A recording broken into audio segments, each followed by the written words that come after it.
और इसी कड़ी में निवेदन है महाराज श्री का भी माल्यार्पण कर स्वागत कर वंदन अभिनंदन करें।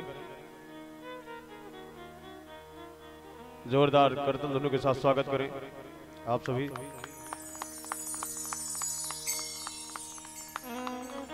और आइए स्वागत के परिप्रेक्ष्य से बाहर निकलते हुए उपस्थित समस्त भक्तगणों की तरफ से भगवान की मंगलमयी आरती, शाम वेद के साधक आराधक बंधुओं की तरफ से भगवान की मंगलमयी आरती। हरि ओम चंद्रमा मनसो जात जगजो सूर्यो वजायत श्रोत्राद्वायुश्च प्राणश्च मुखादग्निरजायत ओम इदगुं हविः प्रजननं मे अस्तु दशवीरगुं सर्वगणगुं स्वस्ति आत्मधने व्रजाशने पशुधने लोकसन्नवसने अग्निः प्रज्वलां बहुलां मे करोद्वर्णं पयोरेतो अस्मासु धत्तो।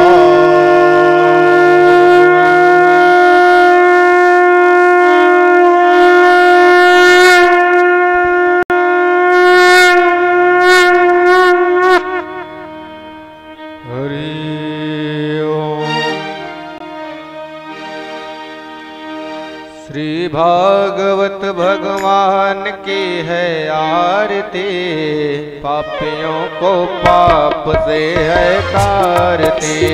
भागवत भगवान की है आरती, पापियों को पाप से है तारती।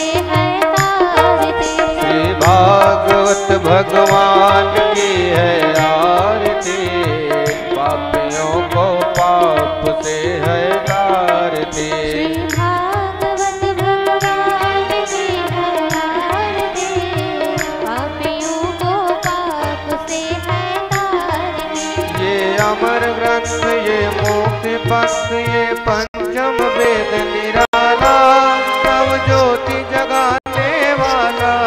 ये अमर ग्रंथ, ये मुक्ति पंथ, ये पंचम वेद निराला, नव ज्योति जगाने वाला।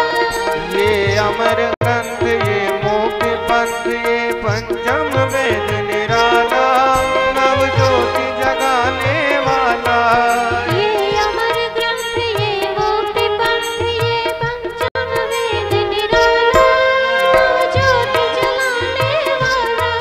हरि नाम यही, हरि धाम यही, हरि नाम यही, हरि धाम यही। जग के मंगल की आरती, पापियों को पाप से है तारती। श्री भागवत भगवान की है आरती, पापियों को पाप से है तारती।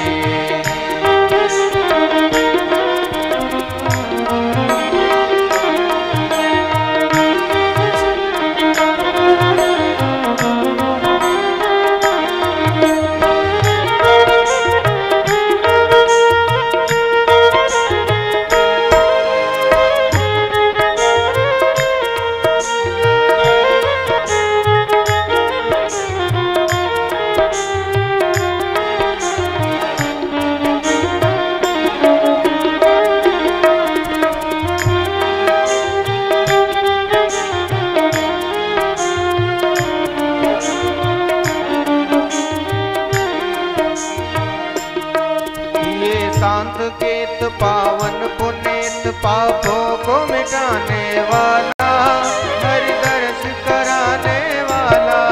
ये शांत गीत पावन पुनीत, पापों को मिटाने वाला, हरि दर्श कराने वाला।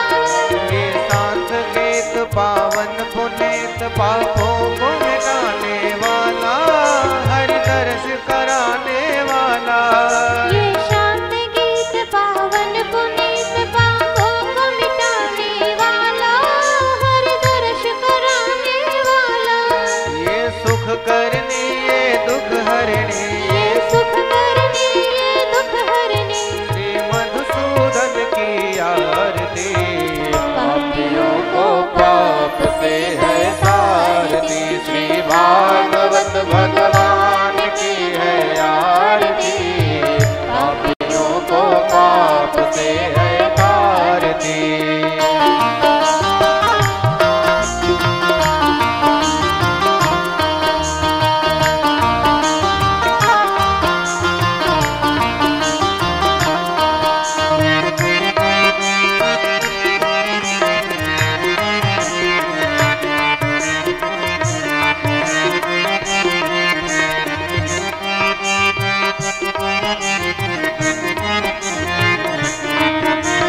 मधुपंथ खोल सत्य मार्ग दिखाने वाला, बिगड़े को बनाने वाला।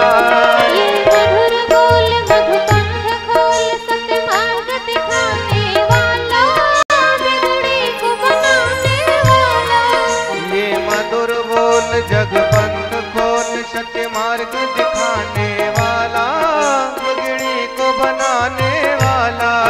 ये मधुर बोल मधुपंथ खोल सत्य मार्ग दिखाने वाला, बिगड़े को बनाने वाला। श्री राम यही घनश्याम यही, श्री राम यही घनश्याम यही, प्रभु राम यही घनश्याम यही। प्रभु राम यही घनश्याम यही। हरि के महिमा की आरती, पापियों को पाप से है तारती। श्री भागवत भगवान की है आरती, पापियों को पाप से है तारती। कर्पूर गौरम करुणावतारम, संसार सारम भुजगेंद्र हारम। हृदया रवि भवं भवानी सहितं नमामि।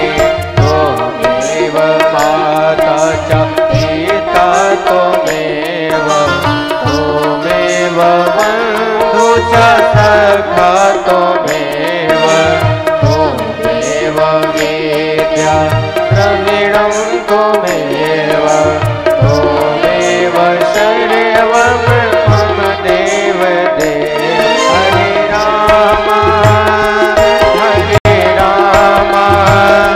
राम राम हरे हरे, हरे कृष्णा कृष्ण कृष्ण हरे हरे, हरे राम राम राम हरे हरे, हरे कृष्णा कृष्ण कृष्ण हरे हरे, हरे राम राम राम हरे हरे, हरे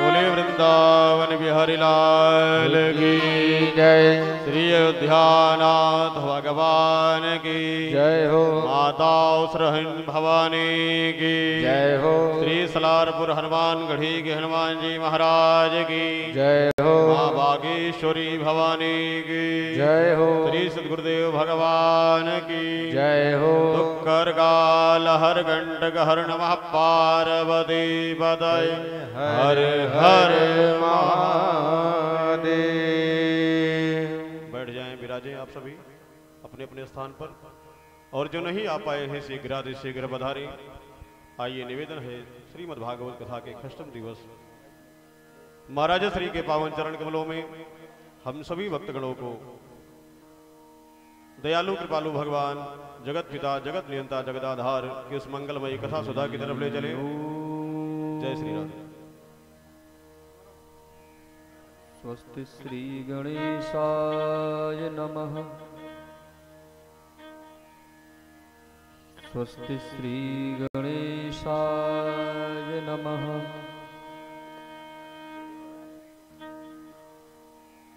वक्रतुंड महाकाय किशोरशमप्रभा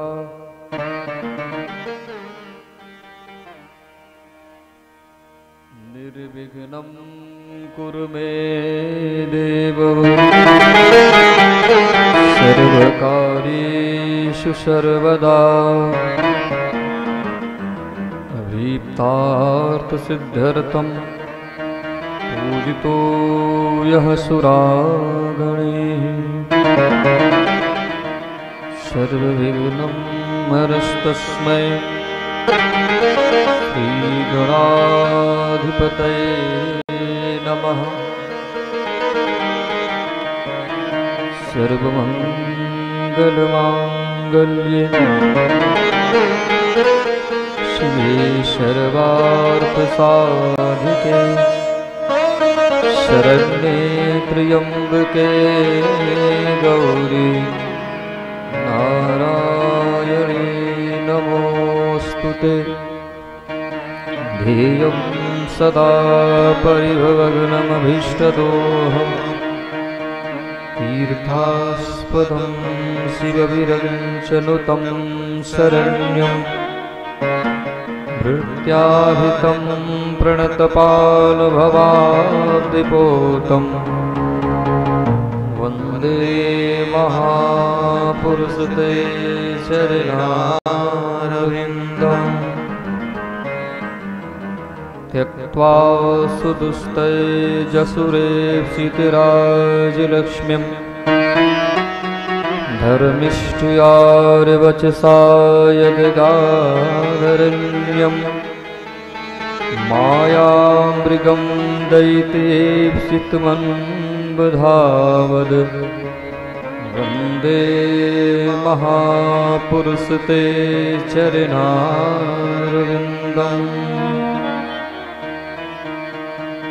अज्ञानतिमिरान्धस्य ज्ञानाञ्जनशलाकया चक्षुरुन्मीलितं येन तस्मै श्रीगुरुवे नमः।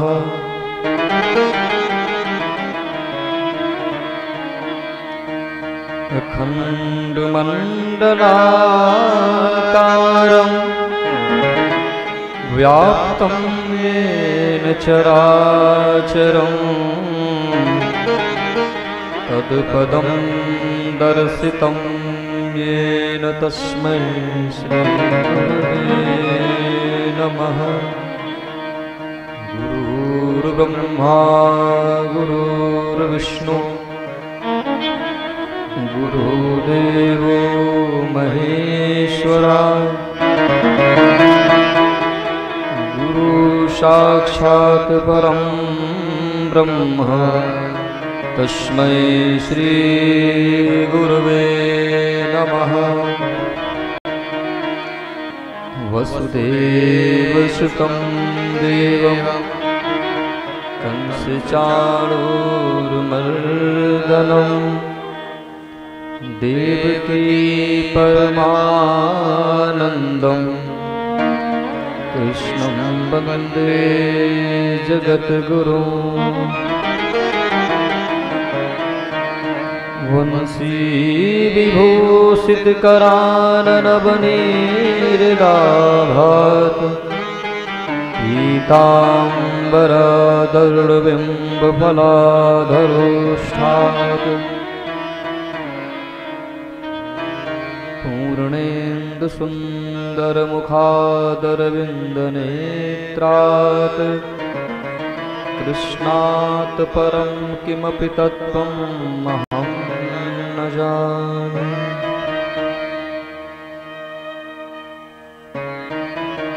जिनके सेवा भाव से मुक्त भये भगवान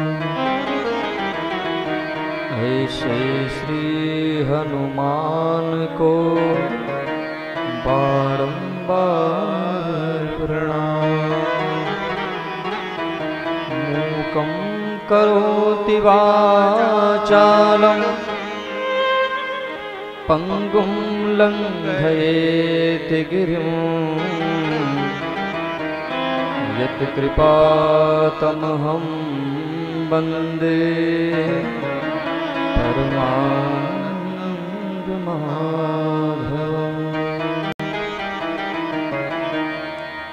जय जय श्री राधा रमण,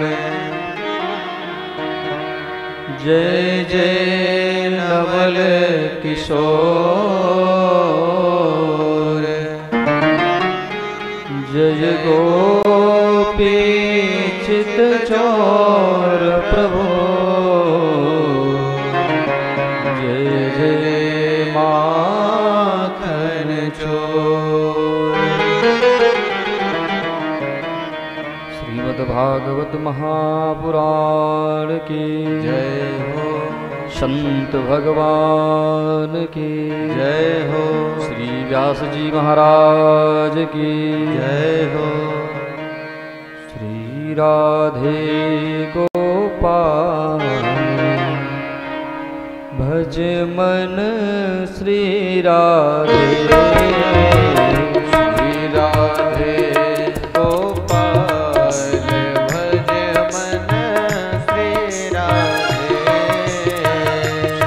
राधे गोपाल भज मन श्री राधे, श्री राधे गोपाल भज मन श्री राधे, श्री राधे श्याम राधे, श्री राधे श्याम राधे,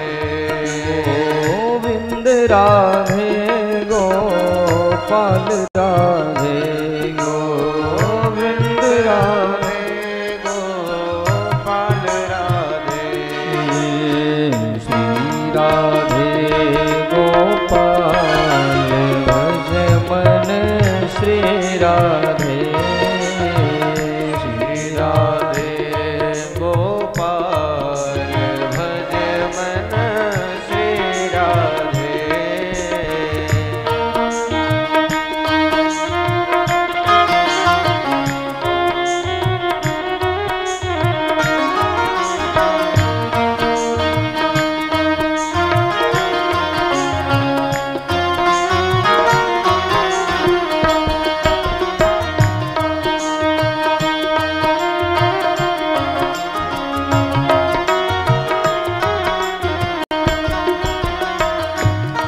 राधे श्याम राधे, श्री राधे श्याम राधे, गोविंद राधे गोपाल राधे गोविंद राधे गोपाल राधे, गोविंद राधे गोपाल राधे, गोविंद राधे गोपाल राधे, गोविंद राधे गोपाल राधे, गोविंद राधे गोपाल राधे, गोविंद राधे गोपाल राधे, गोविंद राधे गोपाल राधे, श्री राधे गोपाल मन श्री राधे, श्री राधे गोपाल भज मन श्री राधे, राधे गोपाल भज मन श्री राधे।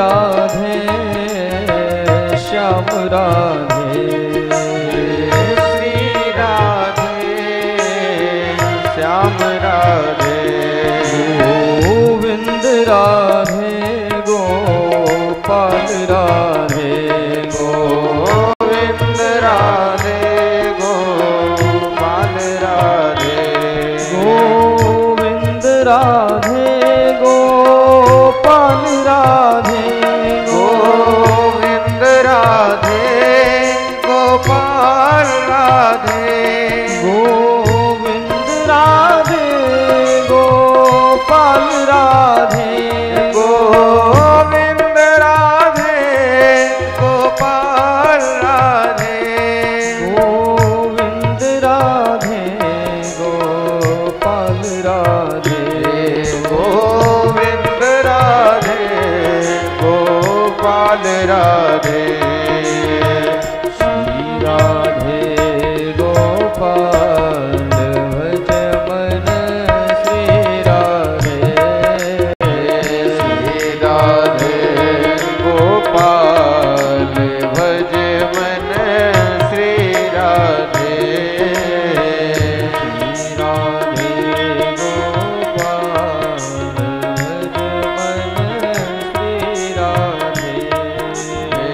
श्री राधे गोपाल भज मन श्री राधे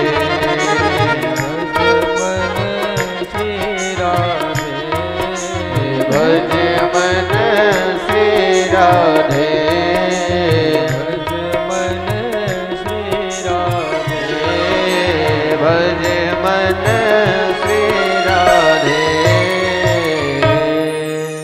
बोले वृंदावन बिहारी लाल की जय हो। परम मंगल में परात्पर अखिलेश्वर अकारण करुणा वरुणालय भक्तवांछा कल्पतरु तड़ित त्रिवीरेंद्र त्रिपीतांबरधारी श्री बालकृष्ण लाल की वांगमया प्रतिमूर्ति श्रीमद्भागवत महापुराण परम वंदनीय माता पिता इष्ट देवता कुल देवता क्षेत्रपाल देवता ग्राम देवता एवं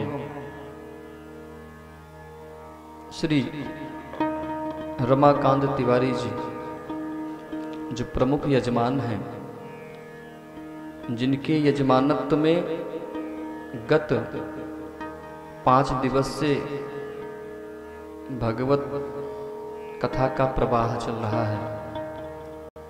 आपकी यजमानत्व में आवाहित समस्त देवता इस कथा पंडाल में उपस्थित दृश्य अदृश्य व समस्त जीवात्माएं, भगवत वृंद, भगवती माताएं, बहनें, बालक वृद्धजन, आचार्यगण, संगीताचार्यगण, आप सभी को वंदन अभिनंदन प्रणाम। जय श्री कृष्ण। जय श्री कृष्ण।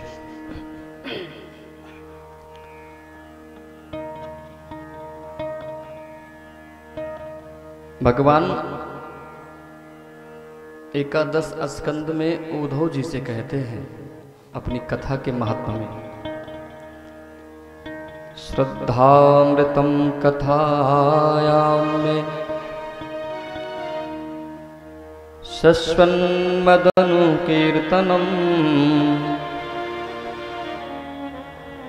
परिनिष्ठा च पूजायाम अस्तु तुभेस्तवनम मम।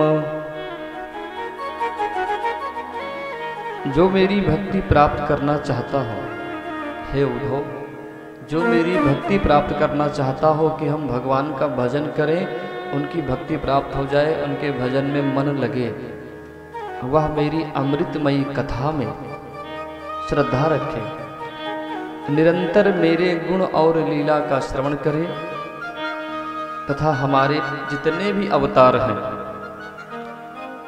उन सभी नामों का संकीर्तन करे। जी, मेरी पूजा में उतनी ही निष्ठा रखे जितना मेरे भक्तों में। जी,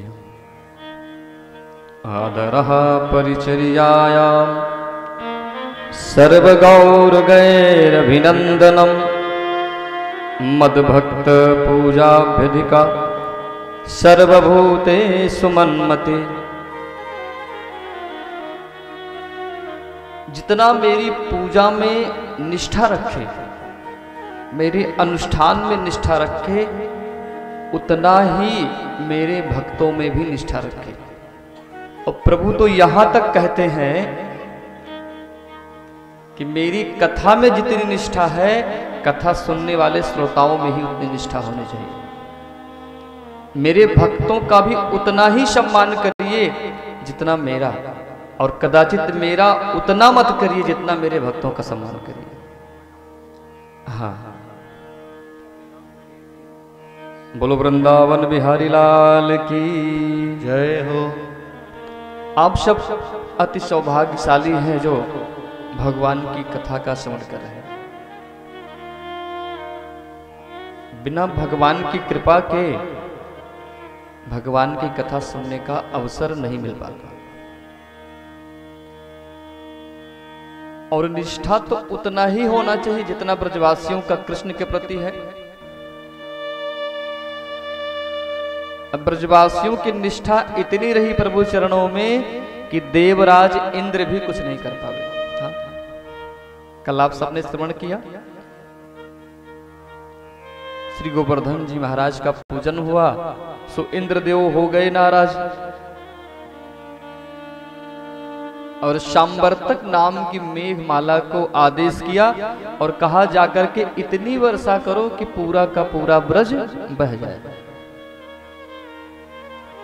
लेकिन हमारे कन्हैया ने श्री गोवर्धन महाराज को अपनी कन्नी उंगली पे धारण कर लिया। एक बूंद भी जल ब्रज में नहीं आने पाया। श्री सुदर्शन जी महाराज व्यवस्थित कर रहे थे और ऋषि अगस्त जी उसका पान कर रहे थे। नारद जी ने आके बताया कि आपने अपना प्रयास कर तो लिया, एक बार जाके देखिए तो ब्रज बचा भी है कि बह गया।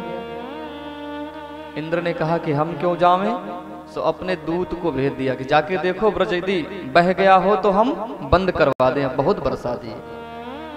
अब दूत आके देखता है यहाँ तो महाराज धूल ही उड़ रही है और छोटे से कन्हैया ने गिरिराज को धारण कर रखा है।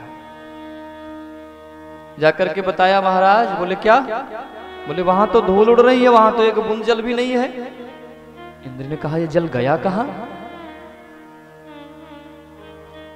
ये कोई साधारण बालक तो नहीं हो सकता है। अच्छा, जब गर्भ में आए थे तो गर्भ स्तुति करने इंद्र भी आए थे। नारद जी ने जाके बताया आपको अहंकार हो गया था महाराज कि ब्रजवासी हमारी पूजा करते हैं, सो आपके अहंकार को दूर करने के लिए प्रभु ये लीला कर रहे हैं। लेकिन इंद्र को तो लगा कि हमसे तो बड़ी भूल हो गई है। ये ब्रजवासी इतने प्रिय हैं कृष्ण को कि उनकी रक्षा के लिए गोवर्धन पर्वत को धारण कर लिए। हमसे तो त्रुटि हो गई और जाकर के हमें क्षमा मांगना चाहिए, नहीं तो क्या पता गद्दी खतरे में आ जाए। हाँ? अब भाई जो सर्वोच्च सुप्रीम कोर्ट है, जी हाँ, प्रभु सर्वोच्च सुप्रीम कोर्ट है और जो आदेश कर देंगे वो सबको मानना है। अब निचली अदालत जितनी भी है, वहां के जितने भी हैं, उनको तो मानना ही पड़ेगा। और प्रभु चाहे तो 1 मिनट में इंद्र को चींटी बना दें और 1 मिनट में ब्रह्मा बना दें। एक बार क्या हुआ कि द्वारिकाधीश श्री कृष्ण जी महाराज भोजन पा रहे थे और रुक्मणी जी, माता रुक्मणी भोजन परोस रही थी। तो भोजन पाते पाते प्रभु हंस गए। अब जब हंसे प्रभु तो रुक्मणी जी ने पूछा, प्रभु आप काहे हंसे? जो कुलीन पुरुष होते हैं, जो अच्छे कुल के होते हैं, वो ऐसे बिना कारण तो हंसते नहीं हैं। भगवान ने कहा नहीं, ऐसे ही हंस गए। बोले नहीं, बताना पड़ेगा। तो भगवान ने इशारा किया कि इस सामने एक चींटा जा रहा है और ये गुड़ की सुगंधी पे जा रहा है। बोले हाँ महाराज, ऐसे तो बहुत जीव है। बोले ये 50 बार देवराज इंद्र बन चुका है, और देखो कर्मों की गति, आज ये चींटा बन के गुड़ की सुगंधी पे जा रहा है। हाँ, पूर्व जन्म में ये 50 बार इंद्र बन चुका है। और ये कथा इंद्र ने भी सुनी थी, तो सोचे कि हमारी गद्दी खतरे में ना आ जाए, सो भाग करके भगवान के चरणों में गिर पड़ते हैं। आकर के इंद्र क्षमा मांगते हैं। विशुद्ध सत्वम तव धाम शांतम तपोमयम ध्वस्त रजस्तमस्कम मायामयोऽयं गुणशं प्रवाहो न विद्यते ते अग्रहानुबंधः। इंद्र आकर के प्रभु के चरणों में गिर पड़ते हैं और कहते हैं कि हे प्रभु, आप तो सत्व गुण से परिपूर्ण हैं, और हम जैसे अज्ञानियों के अज्ञान को दूर करने के लिए ही ऐसी लीला करते हैं। अब हमने आपके ब्रजवासियों को दुख देना चाहा, कष्ट देना तो चाहा, बड़ी भूल हो गई। आपकी लीला को कौन जान सकता है, स्वयं विधाता ब्रह्मा भी भ्रमित हो जाते हैं। प्रभु, यदि आपको जचता हो तो हमें क्षमा कर दिए, हाँ क्षमा कर दीजिए, अन्यथा दंड दे दीजिए, हम तो दोनों में तैयार हैं। भगवान ने कहा, देखो मेरे प्रेमी ब्रजवासियों को कष्ट देते हो, ये ब्रजवासी हमको प्राणों से भी प्रिय हैं। इंद्र हाथ जोड़े खड़े, फिर कहते हैं, पितास गुरुस्तुम जगतामधीशो दुरत्ययः काल उत्पात दंडः। कहते हैं महाराज, जैसे बालक कोई उद्दंडता कर दे, कोई त्रुटि कर दे, कोई अपराध कर दे, तो पिता उसके अपराध को क्षमा कर देता है। हाँ, धर्म पत्नी यदि कोई अपराध कर दे तो उसका पति क्षमा कर देता है। और अगर देखा जाए तो आप तो जगत पिता हैं, जगत गुरु हैं। जी महाराज, आप तो जगत पिता जगत गुरु हैं, तो हम जैसे छोटे मोटे इंद्र के अपराधों को तो क्षमा ही कर सकते हैं। हाँ, जगत गुरु। वसुदेव सुतम देवम कंस चाणूरमर्दनम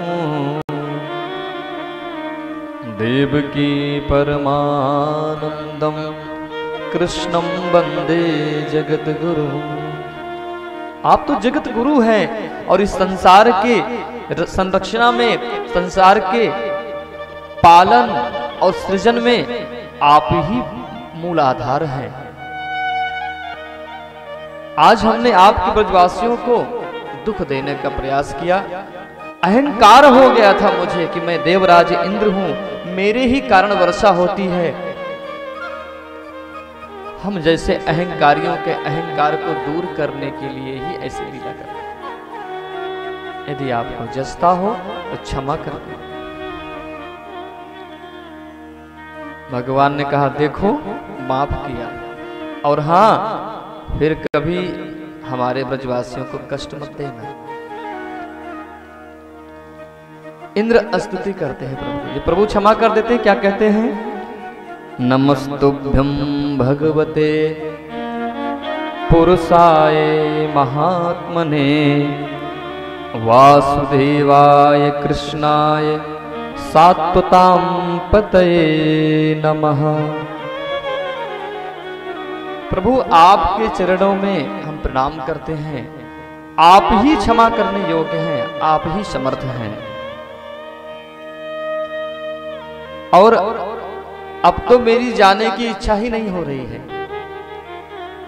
अरे, जिन पुण्य कर्मों से हमें इंद्र का पद भी मिल गया, और उस पद को पाने के बाद भी अहंकार आ गया, और जिन प्रभुओं को अनेक ज्ञानी ध्यानी महात्मा ध्यान लगाते लगाते कितने वर्ष बीत जाते हैं, उनको दर्शन भी नहीं होता है। आज ऐसे परात्पर पूर्ण ब्रह्म एक बाल लीला करते हुए यहाँ उपस्थित हैं। अब तो मेरी इच्छा है ही नहीं कि मैं स्वर्ग में जाऊं। अहंकार से मुक्त हो गए इंद्र। और क्या कहते हैं,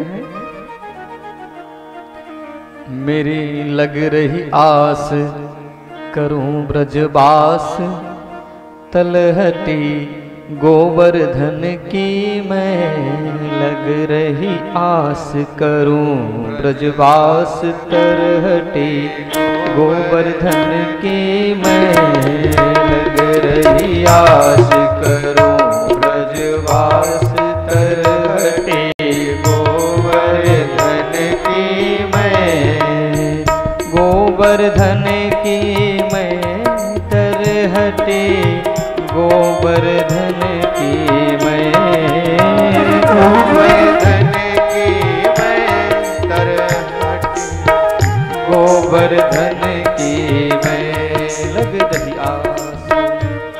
देखिए, जहां प्रभु विराजमान है उन्हें कौन छोड़ना चाहेगा। अब इंद्र की इतनी ममता हो गई प्रभु के चरणों में, इतना अगाढ़ प्रेम हो गया कि वो ब्रज छोड़ करके जाना भी नहीं चाहते हैं। परंतु प्रभु ने कहा ठीक है, अब यहाँ आप रहेंगे तो वहां की जिम्मेवारी कौन देखेगा जी? हाँ? वर्षा कौन कराएगा? सो इंद्र रोते रोते स्तुति करते हुए सो अपने आसन पे जाके विराजमान। स्वर्ग उनका आसन। बड़ा पद मिल जाने पे कभी कभी अहंकार आ ही जाता है। ब्रजवासियों का इतना विश्वास था प्रभु के चरणों में कि देवराज इंद्र भी कुछ नहीं कर पाए। कहने का भाव ये है, यदि एक निष्ठ भक्ति हो भगवान के चरणों में तो देवता भी कुछ नहीं कर सकते हैं। इस कथा का यही अर्थ है। मनुष्य का स्वभाव क्या है, वो कभी किसी ज्येष्ठ के पीछे भाग रहा है, कभी नेता के पीछे भाग रहा है, कभी मंत्री के पीछे भाग रहा है। यहां जाएंगे तो ये कार्य होगा। अरे जो सबसे बड़े हैं वो प्रभु हैं, उनके पीछे चलो। हाँ, सर्वशक्तिमान तो वो है, परंतु कारण क्या है कि उन पे विश्वास नहीं रहा। अब विश्वासो फलदायका, रामचरितमानस में लिखा है, भवानी शंकरो वंदे श्रद्धा विश्वास रूपिणो। पहले महादेव और भगवती पार्वती को हम वंदन करते हैं, जिनसे हृदय में अटूट विश्वास होता है इष्ट के प्रति और अटूट श्रद्धा होती है। और विश्वास कैसे, जो कभी जरा सी बात पे इधर उधर हाँ अडिग रहे, महाराज जी हटे नहीं।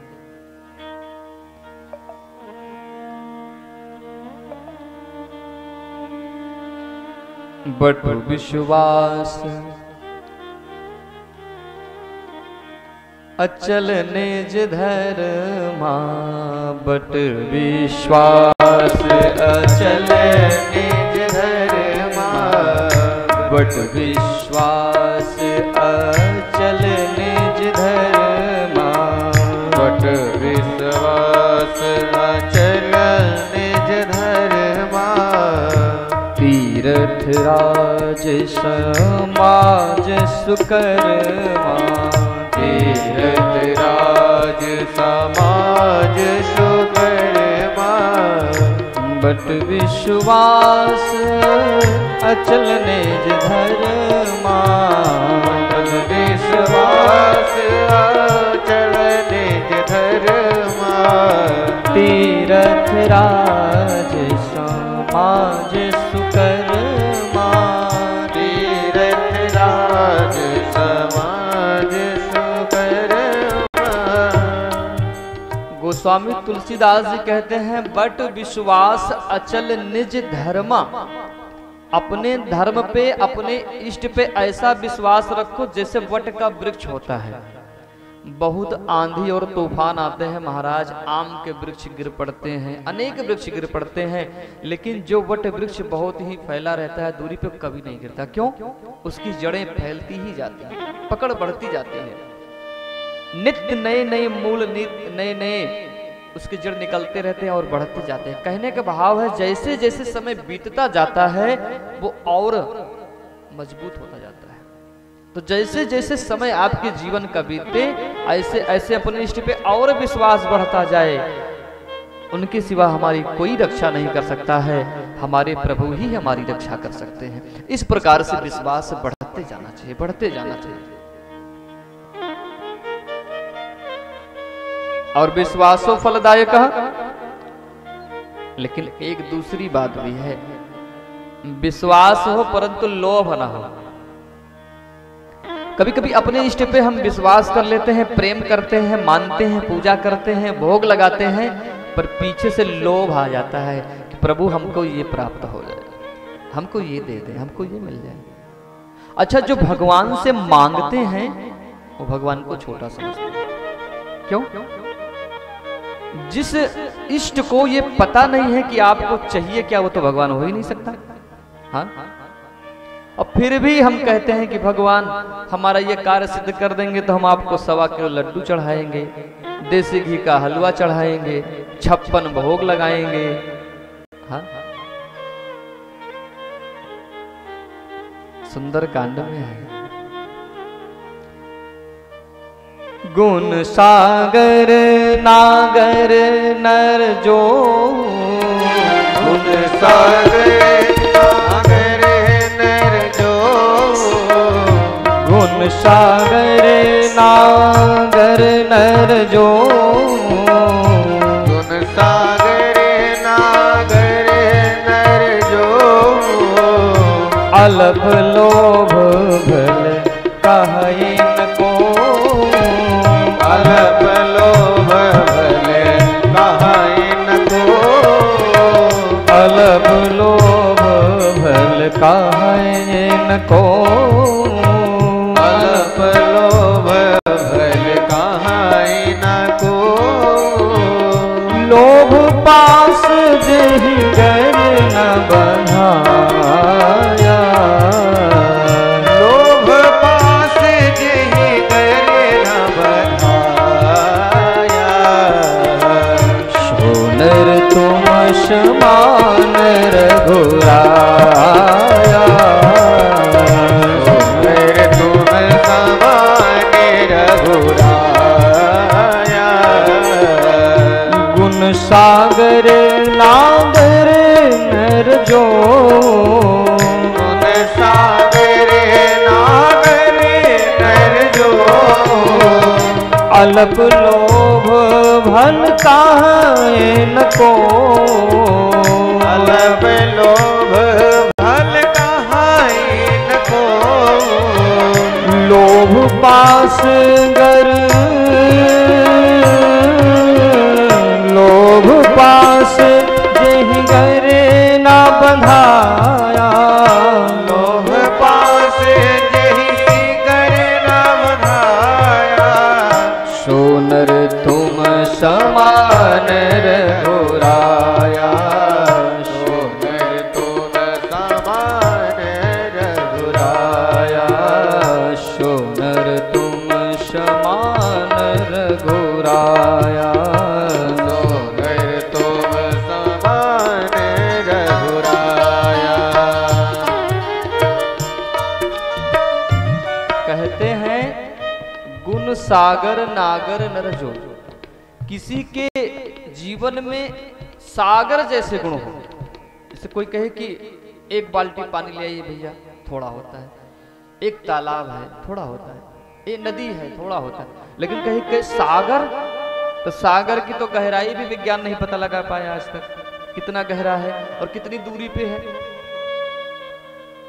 75% तो सागर है, 25% ही पृथ्वी है। और किसी कहे जाना भैया बहुत दूर जाना है, 100 किलोमीटर है, और सागर कहते हैं कि सागर भर गुण हो आपके पास, गुण सागर नागर नर जो, मनुष्य के पास सागर के समान गुण हो, परंतु अल्प लोभ, अल्प माने थोड़ा सा, अल्प लोभ भल काहे न को। अगर थोड़ा सा भी लोभ है, थोड़ा सा भी लालच है आपके मन में, तो वो गुण बेकार है। अब बताइए, इतनी सी लालच हो और सागर जैसा आपके अंदर गुण हो, तो वो भगवान की दृष्टि में अच्छा नहीं हो सकता, भक्त की दृष्टि में अच्छा नहीं हो सकता। और लोभ पास जही गर न बंधाया, अर्थात जो लोभ में नहीं बंधता है, जिसमें लोभ नहीं होता है, सो नर तुम समान रघुराया, वह भगवान के स्वरूप कहा गया है। तो विश्वास तो हो परंतु लोभ ना हो, श्रद्धा तो हो परंतु लोभ ना हो। इस प्रकार प्रभु ने समस्त ब्रजवासियों की रक्षा की। विश्वास था और उस विश्वास में लोभ नहीं था, समर्पित हो गए। आज प्रातः ब्रह्म मुहूर्त में नंद बाबा सोचे उठ करके जाके स्नान करें। अब शरद पूर्णिमा की रात्रि थी, बड़ी प्रकाश में रात्रि होती है, तो मध्य रात्रि में ही चले गए स्नान करने यमुना जी में। अब सोचे प्रातः हो गई है। अब चूंकि भगवान अवतार लिए हैं और वही चंद्रवंश में लिए हैं, तो चंद्रमा अपनी पूर्णता पे है और जितना प्रकाश फेंक सकता है उतना फेंक। तो नंद बाबा ने सोचा कि प्रातः नहीं हो गई है, सूर्योदय हो गया, लेकिन सूर्योदय नहीं होता, चंद्रोदय हुआ था। और मध्य रात्रि में चले गए यमुना जी में स्नान करे। अब जैसे स्नान कर ही रहे थे, सो वरुण के देव आए, वरुण के दूत आए और नंद बाबा को पकड़ करके वरुण लोक ले गए। अब प्रातः हुआ, सो नंद रानी ने कहा, कन्हैया आपके बाबा अभी नहीं आए? हाँ, स्नान करने प्रातः ही गए, आए नहीं। अब कन्हैया चले गए बलराम जी के साथ में, तो देखे पादुका तो यमुना जी के तट पे रखी हुई है, परंतु बाबा नहीं है। सो ध्यान लगाया प्रभु ने, देखा तो वरुण लोक में है। सो प्रभु पहुंच गए। अब वरुण लोग जब पहुंचते हैं, प्रभु का स्वरूप देख करके वरुण देव प्रार्थना करने लगते हैं, बोले हमारे पिताश्री को आप पकड़ करके ले आए। तो वरुण देव क्या कह रहे हैं कि हमारे सेवकों ने जो है बड़ा अपराध कर दिया है महाराज, लेकिन हमें लगता अपराध नहीं किया, इन्होंने अच्छा किया। ये पकड़ के न लाते तो आप हमको दर्शन देने जाते। हाथ जोड़ के वरुण देव खड़े हैं। अजानता माम के न मूढ़े न कार्यम वेदिना आनी तो यम तब पिता तद भवान क्षंतुमर्हति। कहते हैं कि हमारे सेवकों के द्वारा यह त्रुटि हुई है, परंतु प्रभु हमें क्षमा कर दीजिए। भगवान ने वरुण देव को बर्दाश्त रख करके नंद बाबा को लेकर के आते हैं। देखिए भारतीय संस्कृति में गृहस्थ आश्रम में माताओं का प्रमुख स्थान है। कल हम सब ने भगवान की बाल लीला की कथा का श्रवण किया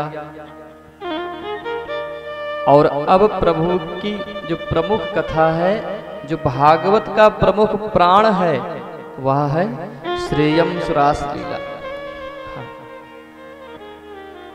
कहते हैं यत्र नारी पूज्यन्ते रमन्ते तत्र देवता। जिस घर में माताओं का सम्मान होता है वहां देवता रमण करते हैं, देवता निवास करते हैं। नारी निरादर पशु दुखी बंधु विरोधी हो,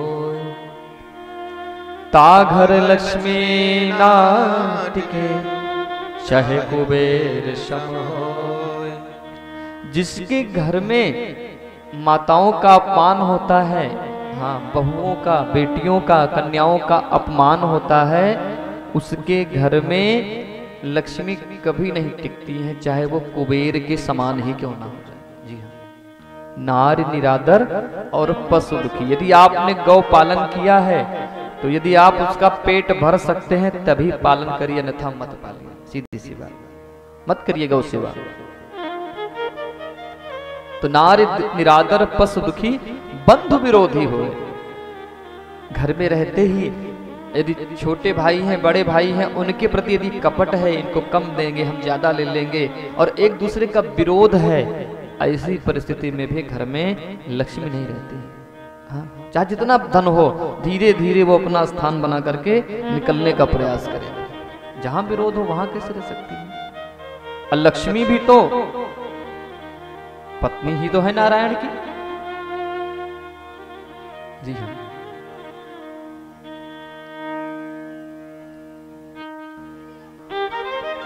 माताओं का ये परम कर्तव्य है, जब पतिदेव प्रातः स्नान ध्यान करने के लिए तैयारी बनाए, उससे पहले ही पूजा के जितने बर्तन हैं साफ सुथरा करके पूजा स्थल। देखिए घर में दो मंदिर होता है, एक जहां भगवान का पूजन होता है और एक जहां भोजन बनता है, ये दोनों मंदिर ही हैं। हाँ, भगवान को जो भोग लगे वही रसोई में लाइए। हम रसोई की बात कर रहे हैं, किचन की बात नहीं कर रहे हैं। हाँ, किचन में तो उसमें किच शब्द है ना, किचन, वहां किच किच ही होगा। जहां किच किच है वो किचन, जहां रसोई, जहां रस का प्रवाह हो वो रसोई। आजकल तो पहले से ही सब रटे रहते हैं, यहाँ किचन बनवाना, यहाँ बाथरूम, यहाँ बेडरूम, यहाँ ड्राइंग रूम। हाँ, तो किचन नहीं, रसोई की बात हो रही। तो रसोई में वही पदार्थ आवे जो प्रभु को भोग लग सके। तामसी पदार्थ मांस आदि का बिल्कुल नहीं, हाँ, प्रवेश नहीं होना चाहिए। इस प्रकार से गृहस्थ आश्रम में माताओं का परम धर्म है। तो जो प्रसाद बने सर्वप्रथम गौग्रास और ठाकुर जी को भोग लगाने के बाद ही पाया जाए। आजकल लोग कहते हैं खाना बन रहा है। हाँ, खाना बन रहा है, खाना बनता है, सब खा लेते हैं, पेट भर जाता है। हाँ, खाना बना, खाए, पेट भर गया। और जब भोजन बनेगा,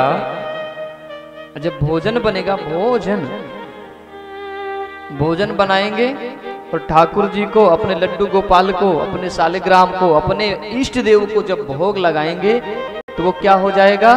प्रसाद। हाँ, प्रसादे सर्व दुखानाम। जितना भी दुख है आपके जीवन में, यदि प्रसाद आप पाते रहेंगे, धीरे धीरे सारे दुख दूर हो जाएंगे। हीनो तीसु पजायते। हाँ,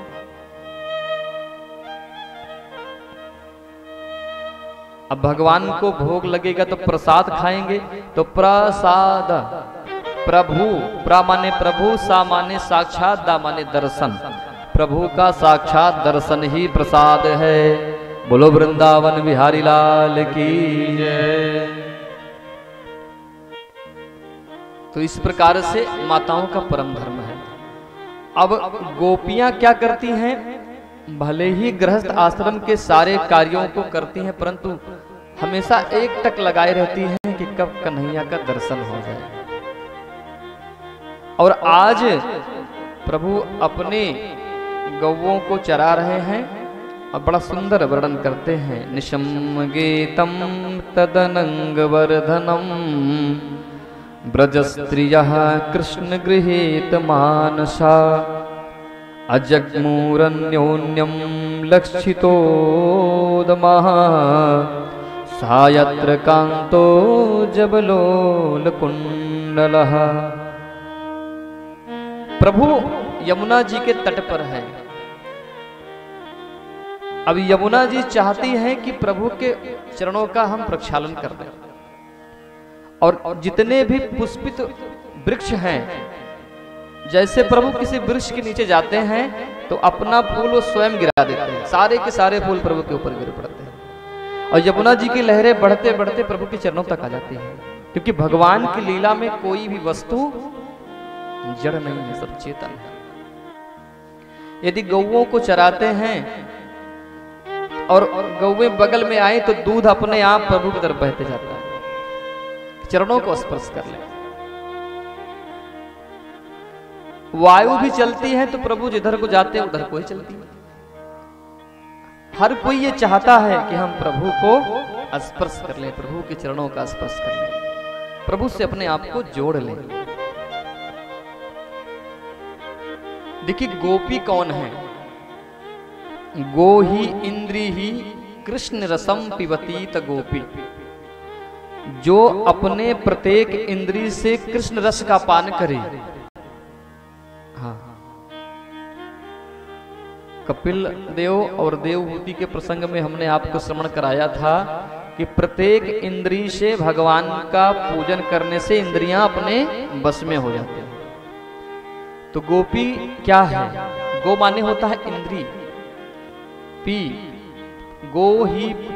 अब समझ लिए कि आप अपने नेत्रों से कोई दृश्य देख रहे हैं तो आपको क्या दिखाई पड़ रहा है?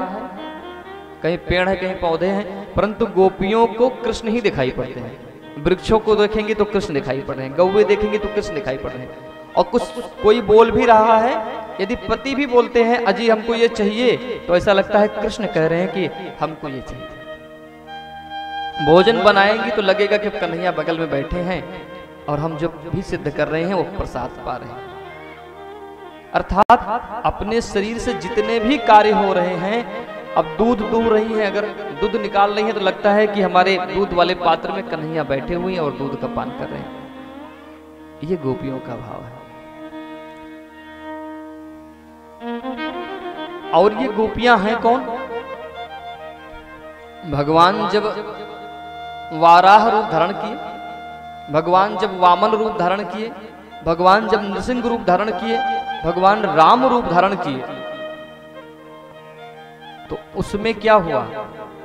जब वामन रूप धारण करके राजा बलि की सभा में पहुंचते हैं यज्ञ में, तो राजा बलि के यहाँ अनेक दैत्य कन्याएं थी और भगवान के रूप को देख करके मोहित हो गए।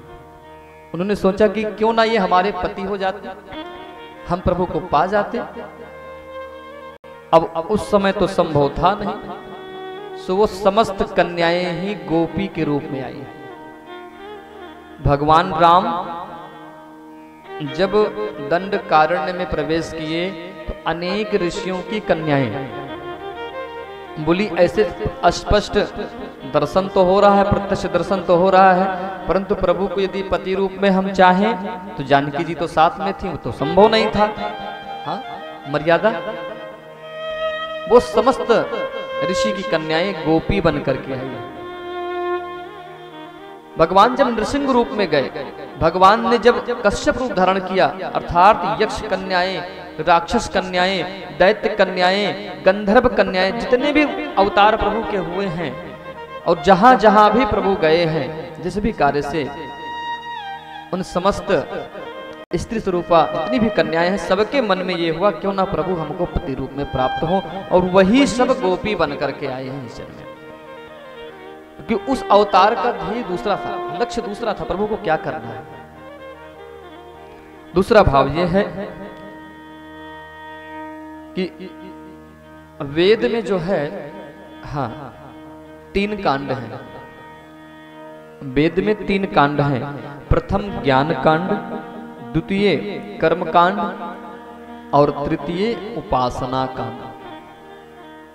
हाँ, ज्ञान कांड में 4000 मंत्र हैं, कर्म कांड में 80,000 मंत्र हैं और उपासना कांड में 16,000 मंत्र हैं। अब देखिए, उपासना कांड, उपसमीपे असनम उपासनम, ये जो 80 मंत्र है ना कर्म कांड के महाराज, ये सब गोपी बन करके आए हैं। मंत्री ही गोपी हैं, वेद के मंत्र ही गोपी बन करके आए। प्रभु ने बंसी बजाई, हाँ, अब जैसे ही बंसी बजाई यमुना जी के तट पर, और शरद पूर्णिमा की रात्रि है, अब जब देखा गोपियों का ये भाव है कि किसी भी कार्य में वो हमको ही दर्शन देख रही, हमारा ही दर्शन कर रही हैं, तो अब कात्यायनी पूजन भी कल कर चुकी हैं गोपियां, अब पति रूप में मांगा भी है और माता कात्यायनी ने आशीर्वाद भी दे दिया।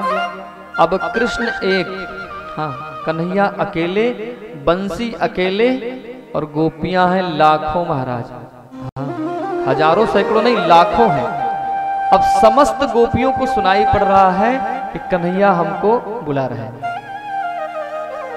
अब कोई बहारू लगा रही हैं, झाड़ू लगा रही हैं, तो झाड़ू लेकर के दौड़ पड़े।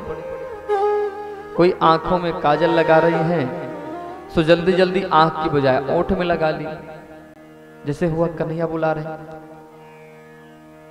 कोई अपने पैरों में रंग लगा रही हैं, तो एक पैर में लगाया, दूसरे में लगाया है। दौड़ पड़ी।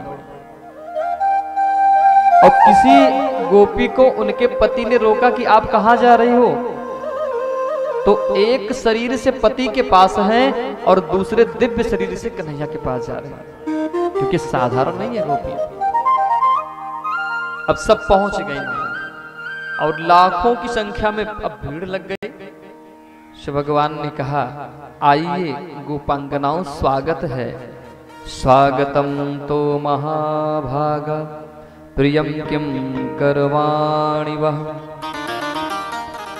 भगवान ने कहा, हे गोपांगनाओं, आपका स्वागत है, परंतु इतनी रात्रि में आप लोग क्यों चली आई? किरजन्नेशा घोर रूपा घोर सत्व निषेविता प्रतियात ब्रजम ने हस्ते हम स्त्री भी सुमध्यमा। कहते हैं कि इतनी रात्रि में आप आई हो, हिंसक पशु भी रहते हैं। अच्छा, आपने सोचा होगा कि हम कन्हैया का दर्शन करेंगे, सुदर्शन हो गया सो जाइए। और आपने सोचा होगा कि इस शरद पूर्णिमा की उजाली रात्रि में हम पुष्पों को देखेंगे, यमुना जी को देखेंगे, सो देख ले सो जा सकते हैं। गोपियों ने कहा,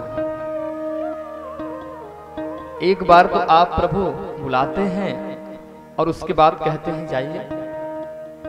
भगवान ने कहा, अरे अपने परिवार कुटुंब और अपने पति को छोड़ करके चली आई, और शास्त्र तो कहते हैं कि पति का तो त्याग करना ही नहीं चाहिए, और इतनी रात्रि में चली आई आप सब पति को छोड़ करके। कि दुस्सीलो दुर्भगो वृद्धो जड़ो रोग धनो पीवा। शास्त्र तो कहते हैं कि अपने पति का ऐसे भी त्याग नहीं करना चाहिए, और यहां तक कहते हैं चाहे वो दुःशीलो, क्रोधी हो, रोगी हो, निर्धन हो, अब बीमार भी हो महाराज, तब भी नहीं त्याग करना चाहिए। और इस प्रकार से आप सब छोड़ करके चली आए। अब गोपियां मौन है। उन्होंने कहा कि आप पति की सेवा के बारे में प्रेरित कर रहे हैं, पति धर्म बता रहे हैं, ऐसी हमको बहुत कथाएं पता है, तो बुलाया क्यों आपने? बोले, पतिव्रता पत्नी का धर्म जानती हैं। अब प्रभु कथा सुना रहे हैं। एक पतिव्रता नारी थी और वो अपने पति की सेवा बड़े निष्ठा से करती थी। अब एक दिन क्या हुआ कि व्यवसाय के लिए बाहर जाना पड़ गया, पर दोनों अग्निहोत्री थे। अग्निहोत्री, उनके घर में प्रत्येक दिन अग्निकुंड में अग्नि जलती थी और हवन करते थे, उसे अग्निहोत्री कहते हैं। अब पति देव जाने लगे, सो पत्नी ने कहा कि अब हवन कैसे होगी? बोले, आप अकेले करते रहना। बोले, आपकी पूजा कैसे करेंगे? तो एक चित्रपट, अपनी फोटो दे दी, तस्वीर। बोले, ये दीवार में लगा लेना, और जैसे आप प्रातः मेरी पूजा करती थी उसी फोटो की पूजा करना। सो चले गए। अच्छा, अग्निहोत्र का अर्थ क्या होगा? एक दिन बालक खेल रहा था, अब पति तो है नहीं, अब बालक खेल रहा था और ये पति की सेवा में लगी हुई थी, और बालक खेलते खेलते पहुंच गया अग्निकुंड के पास। अब इन्होंने सोचा कि हे भगवान, हमारे पति देव तो है नहीं, कहीं ये बालक अग्निकुंड में न गिर जाए, और सो अग्निकुंड में गिर गया। अब पूजा बंद भी नहीं कर सकती है, मर्यादा है, और पूजा बंद करने के बाद जब जाके देखा तो अग्नि भी जल रही है और बालक खेल रहा है। ये पतिव्रता नारी का धर्म होता है। उनके सतीत्व ने, पतिव्रता नारी के धर्म के कारण अग्निदेव ने अपनी जो ताप थी उसको शीतल कर दिया, जलने नहीं दिया। भगवान ने कहा और चले आइए आप लोग अपने पति को छोड़ करके। तो गोपियों ने कहा, महाराज वो जो बाहर व्यवसाय करने गए थे, बोले तो सच्चे पति थे, तो बोले वो जो चित्रपट लगा हुआ था बोले तो कह के गए थे ना कि मेरी पूजा करना। गोपियों ने कहा ठीक है। अब मान लीजिए ये गोपियां पूजा कर रही हैं चित्रपट की, अपने पति की, सुबह दोपहर शाम, जब समय हो जाए कि हाँ इस समय हम पति की पूजा करती थी, सुबह पूजा किए, भोग लगाए, आरती दिखाए पति जी को। अब सच्चे पति तो है नहीं, विदेश में है, व्यापार में गए हैं। आज सुबह पूजा कर रही थी, सो बाहर से आवाज आई, अजी खोलो हम आ गए हैं। दरवाजा खोली, हम आ गए हैं। अब वो तो कर रही है सच्चे हृदय से पति की सेवा। हे कन्हैया, उनको क्या करना चाहिए?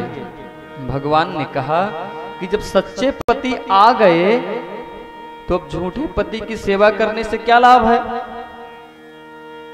गोपियों ने कहा, अपने ही मुख से प्रभु आपने उत्तर दे दिया। हाँ, ये संसार के जो पति हैं ये तो झूठे पति हैं, तो शरीर तक ही रिश्ता निभाएंगे, परंतु जीवात्मा का पति तो परमात्मा होता है। बोलो वृंदावन बिहारी लाल की जय हो।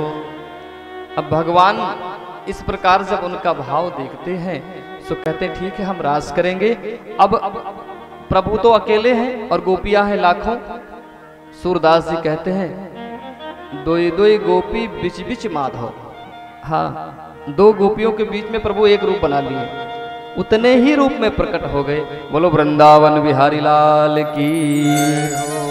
अब जब प्रकट हो गए तो कभी नृत्य करते हैं। अब गोपियों को धीरे धीरे अहंकार होने लगा, क्या कि हम बड़ी सुंदर हैं, इसलिए प्रभु हमारे ऊपर मोहित हो गए हैं। अब देखो कितने रूप में प्रकट हो गए। और यही अहंकार तो प्रभु को अच्छा नहीं लगता है, सो प्रभु अंतर्धान हो गए। अब गोपियां, हा नाथ, हे रमण नाथ, हे प्रभु आप कहाँ हैं? अब चिंतन करते करते करते करते बहुत समय बीत गया। अभी तो गोपियां बुला रही थी, सो रोने लगी और रोते रोते इतना एकाग्रचित हो गए कि प्रभु ने जितनी लीला की थी ब्रज में, अब वो गोपियां, कोई कहती हमने गोवर्धन उठा लिया है, आओ ब्रजवासियों, एक कहती हम तो काली नाग पर नृत्य कर रहे हैं। भगवान की जितनी भी लीला थी सो गोपियां ही करने लगी। जैसे रामलीला होता है तो रामलीला में कोई राम बनता है, कोई लखन बनता है, कुछ जानकी बनते हैं। ऐसे सब समस्त गोपियां भगवान की लीलाओं को करने लगी और करते करते रोने लगी। अब विरह से जब व्याकुल हो गई तो प्रभु तो आते नहीं, क्योंकि जब तक तृण भर भी अहंकार होगा प्रभु का साक्षात्कार नहीं हो सकता है। कभी कभी भक्ति का भी अहंकार हो जाता है, कहते हैं कि हम तो भगवान का इतना भजन करते हैं। हाँ? एक अजपा जब साधन होता है, प्रातः जो है जब हम उठते हैं ना तो कर दर्शन, भूमि प्रणाम, मंगल दर्शन, स्नान आदि के बाद एक संकल्प होता है, हाथ में जल लेते हैं और संकल्प करते हैं क्या कि जितने बार भी हमारा हृदय चलेगा, हाँ लगभग 21,600 बार ये हृदय चलता है 24 घंटे में, तो उसको अजपा साधन कहते हैं। जी हाँ, शून्य मरे अजपा मरे परंतु राम स्नेही न मरे, कहे कबीर समझा। शून्य मरे अजपा मरे अनहदहु मर जाए, राम स्नेही ना मरे, कहे कबीर समझाए। जो भगवान के अनन्य भक्त होते हैं उनकी तो मृत्यु ही नहीं होती, अमर हो जाते हैं। सो अजपा का अर्थ होता है जल लेकर के संकल्प करते हैं कि हे प्रभु जितनी बार भी हमारा हृदय चले उस हृदय के द्वारा ही आपका भजन हो। तो इस प्रकार से जब गोपियां विरह में व्याकुल होकर के आर्तनाद से रोने लगी और प्रभु को पुकारने लगी, सो गोपी गीत लिखा गया है, इसे गोपी गीत कहा गया। जी हाँ, जयति तेधिकम् जन्मना व्रजा श्रयत इंद्ररा शाश्वतत्र ही जयति देधिकं जन्मना व्रजा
जात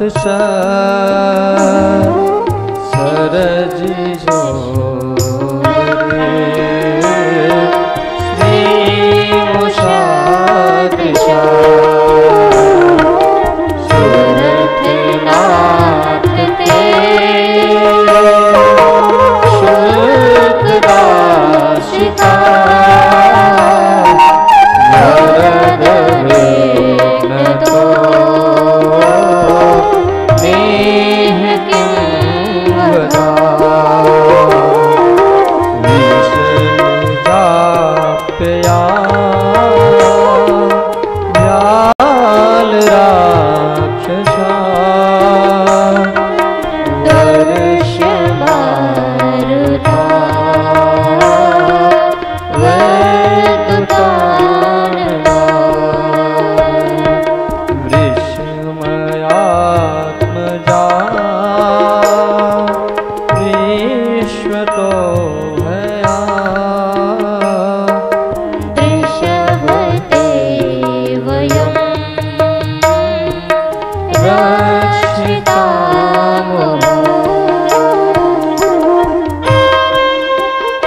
नखलु गोपिका नंदनो भवा नखिरदेहिरा अंतरात्मदे धन सार्थितो विश्वगो सख उदे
प्रणत देहिनां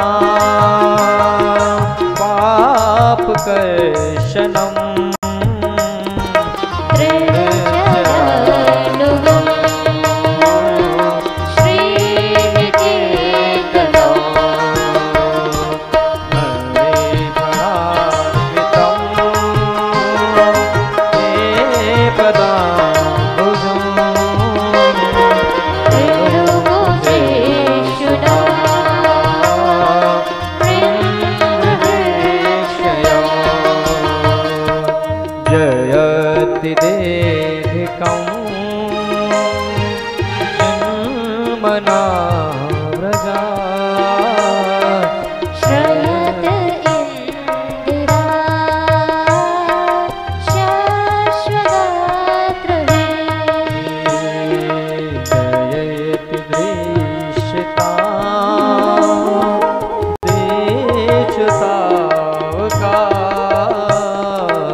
गोपियां कहती हैं, यदि आप परीक्षा ले रहे हैं प्रभु हमारी, यदि इतना ही प्रेम है तो विरह में व्याकुल होकर के प्राण क्यों नहीं त्याग देते? भाई एक प्रेम तो दशरथ जी ने किया था आपसे रामावतार में, और जैसे ही प्रभु वन को गए तो 6 बार राम राम राम कहते हुए प्राण त्याग दिया। दशरथ जी ने प्राण छोड़ दिया प्रभु के जाते ही, परंतु एक जानकी जी भी तो हैं जो कितने दिन तक अशोक वाटिका में रही और जीवित रही। कहने का भाव ये है, गोपियां अपने आप को जानकी जी से कम नहीं कह रही। वही हम बार बार कह रहे हैं कि गोपियां कोई साधारण स्त्रियां नहीं है।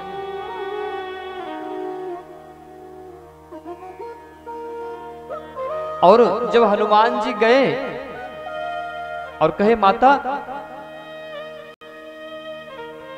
हमारे परम आराध्य प्रभु राम के पिता दशरथ जी ने तो प्राण छोड़ दिए, जैसे पता चला कि अब राघव नहीं आएंगे, और आपको कितने दिन हो गए यहां रहते हुए, पर आप तो जीवित हैं। तुलसीदास जी कहते हैं, नाम पहारु दिवस निश, ध्यान तुम्हार कपाट, लोचन निज पद जंत्रित, जाहि प्राण के ही बाट। जानकी जी ने कहा कि प्राण तो निकलना चाहते हैं, परंतु नाम रूपी पहरेदार जो नित्य हम प्रभु के नाम का कीर्तन कर रहे हैं, चिंतन कर रहे हैं, वो पहरा लगा देता है। ध्यान तुम्हारे कपाट, हाँ, कैसे निकलेगी प्राण? और आप सोचेंगे कि हमने त्यागा क्या है? उदाहरण दे रही है गोपियां, पति सुतान्वया भ्रांति बांधवा, नते विलंघयेते अंच्युतागता।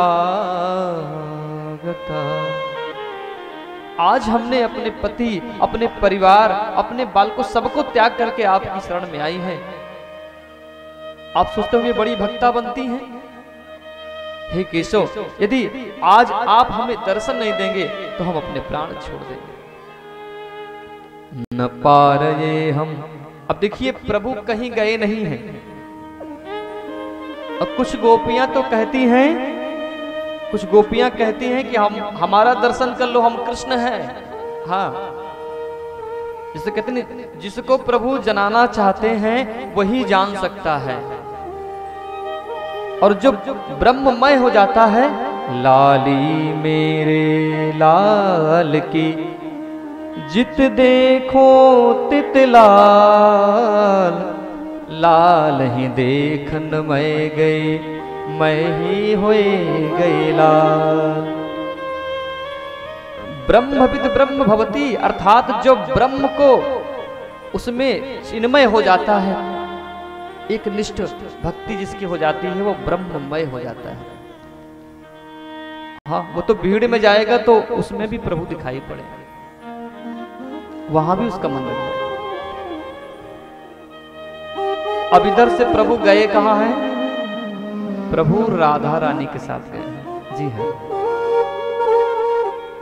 राधा रानी के साथ गए हैं। अब राधा जी ने सोचा कि यदि अब प्रभु दर्शन नहीं देंगे तो या तो प्राण छोड़ देंगे,